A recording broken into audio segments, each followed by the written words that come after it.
Siz sırtqa qadimkidey ушул мынау арабанын жардамы менен чыгып келип турасыз, qadimkidey барып келип турасыз. Анан үйгө келгенде турмушуңуз кандай? Көрсөтүп бериңизчи.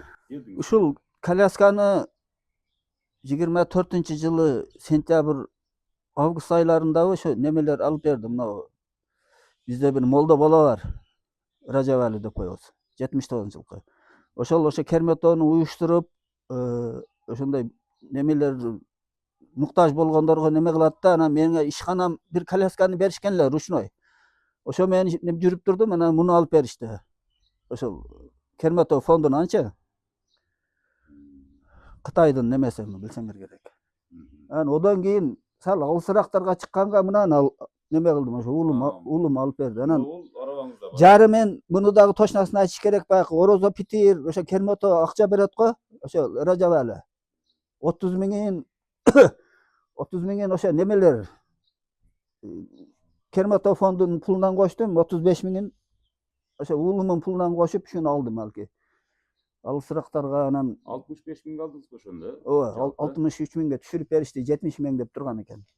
Анан өзүм ошо тиричилик кылганым эч кимге оорлугум тийбесин, уулдарыма дагы деп мынабы биринчи туалетти айтайын деп уялбайла. Мынаны өзүм жасадым, менен пол устамын. Алки эр жигитке 70 өнөр аз деп ошо тиричилик сал пол уста болушка туура келди да, бар өзүңдүн үйлөрүңдө бирдекени. Мунага кирем коляска менен, анан ошол жерде неме кылам. Муктажымычы? Ооба, коляска менен кирип туруп, ойлонуп туруп өзүм ошону кылдым да. Анан мынабы неме ошо уулум иштеп жүргөндө немелер жасап берди ошо. Баягы раковина, насос. Анан мынаны ачкын эле. Буякта ошо жууна турган мындай орточо условия түзүп берген ошо баня. Бул жакка өзүңүз. Ооба, мына жерге анау эски жакандөздөрдү салып туруп, анан Тарзанга окшоп мындай түшөм. Өзүм ал полуспортсменмин да. Ошо жардам берди. Физикалык жактан дагы баары чыңдап турасыз. Ооба, мындай кылып туруп, мына жерден бир кол менен Тарзанга окшоп түшөм. Анан столго ошо неме бар. Мачалка ана пакет кийгизилген, ошого чыгып өзүм. Эч ким жардамсыз жуунам.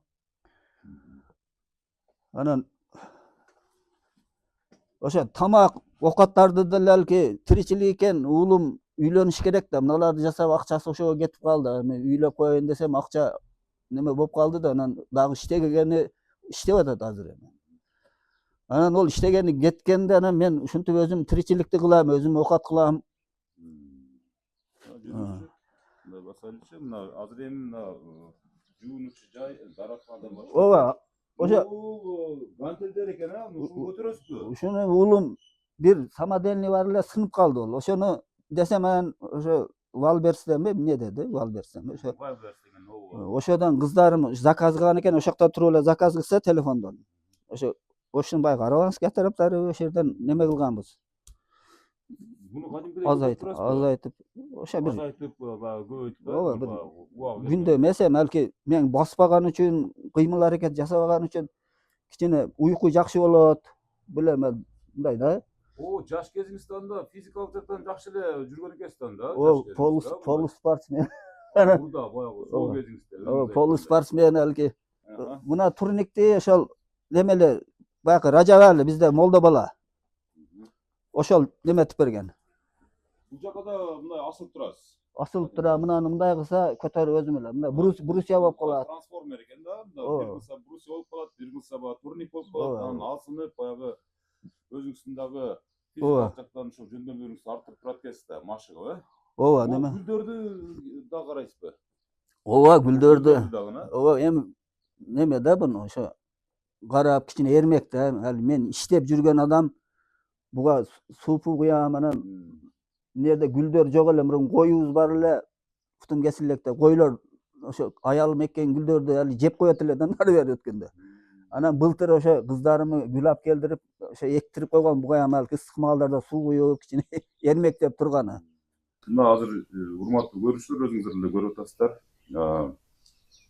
Үйдүн ичине кирип келгенде мындай орусча айтканда приятный экен, тазалыкты сактаптыр, баардык ордорунда.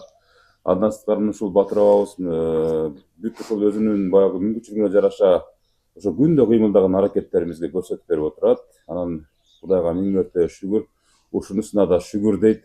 Бутуму экөөсүн тең алып койсо деле бирок эч бирөөгө муктаждык кылган жок дейт. Бардык муктаждыгымды өзүм гана чечем дейт. Өзүм кылат шарт түзүп дейт. Анан азыр колуңузда кайсы балаңыз бар? Кыздарыңыз барбы? Бул жерде азыр сиз менен ким чогуу жашайт? Ошо эми мындай айтышка туура келет экен. Ошо экинчи кызым Омаралиева Нургүл неме? Ол да псих диспансерде учетте турат. Ошо менин путум кесилгенден кийин эмнегедир көбөйдү. Ошонун немесичи. Баягындай мурун анча билинбейт эле. Мындай иштеп жүрө берчү эле. Кийин акыркы жол немелерди иштей албай калды. Азыр ошо данный момент ал ошо үйдөн bir канча күндөй 40 күндөн ашык жок болуп, анан bir керметолук бала оны жаңы түшкөн Актилек шаар больницасында ошол жерде көрүптүр. Кире бериш жеринде жатып уктап калганын. Анан уулум барып, анан ынабай ошол жерден милицияларды чакырып, анаңдан зорго алып келсе, келип алып кайрадан андан кийин кетип калды. Азыр канча күндөн бери жок?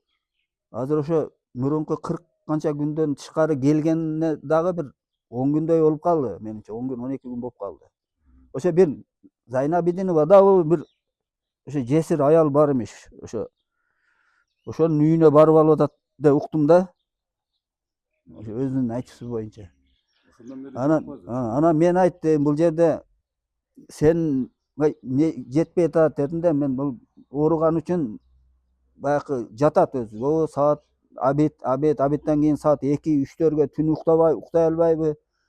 Ошо 2-3 ич тур дебейм өзү. Анан мен оокатты кылып коем. Анан оокат жеп ал дейм, жейт.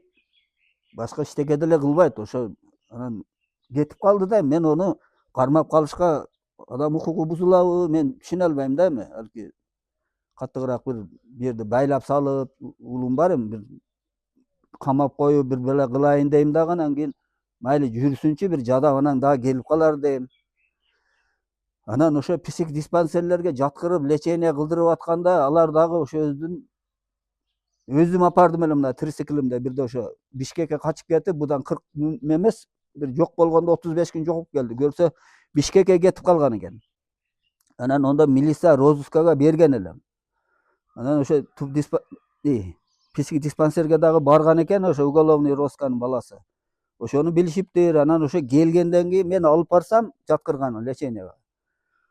Алар сиз зордоп алып келсеңиз жаткырбайбыз дейт. Мен зордоп алып келген жокмун дедим. Өзү лечение алам деп келди десем, ошо главный врачтары жок экен, bir жашыраак кыз экен. Ошо дагы мындай түшүнүгү жокпу? Мындай больницаларда bir немеге дагы үйрөтүш керек да аларды. Барганда мындай первый помощь деп коебу? Жаткырып, анан направление деп мен кыздарым акеп берет. Ошондо кыздарым жок болуп калды. Анан направление деп bir бала деп, анан кийин мен алар менен урушуп, ошол кыз менен келе бергем. Кое берсең жооп бересиң деп. Анан 5 күн жаткырып туруп, анан кое бериптир, толук лечение алдырбай. Анан ал жерге дагы алып баргым келбей калды да. Ошон барсаң, bir инвалид адамды мындай кылып алып келдиле деп, мындай түшүнүгү жок bir. Больницада врачтар, булар Гиппократка ант бергенде bir сайыз маалында башкача неме болчу эле врачтарчы. Азыр врачтардын деле, милициялардын деле өздөрү паркын кетирип атышат, ушинтип, элгечи. Булар окуудан тышкары мындай адамгерчиликке үйрөнүш керек да, өзүм Кудайдан тилеп, мени ушул жерге койду. Бул амал убактынча баарыбызгачы. Мен мына жашоодо көрдүм, ошо көп нерселерди көрдүм. Бул амал, чоң иштеги, кичине иштеги баардыгы убактынча. Ошонун ичинде bir адамга жакшылык кылып койсоң, аркы дүйнөгө барганда дагы ошо кичине жардам болот. Мен оюмчачы ошо жакшылык кылып койгонуң, сабап иш кылганың.